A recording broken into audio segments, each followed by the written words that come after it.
భారతదేశంలో టూరిజం అయితే క్రమంగా పెరుగుతోంది.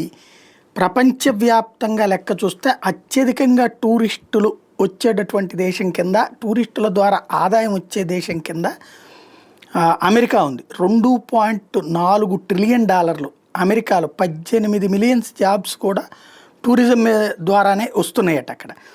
ఆ తర్వాత సెకండ్ ప్లేస్లో ఉంది చైనా, $1.3 ట్రిలియన్. అక్కడికి వస్తున్నటువంటి వాళ్ళ కారణంగా వస్తున్నటువంటి ఆదాయం.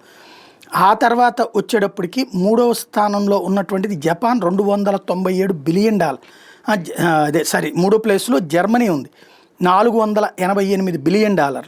Japan $297 billion, Britain $295 billion, France $265 billion, Mexico $262 billion.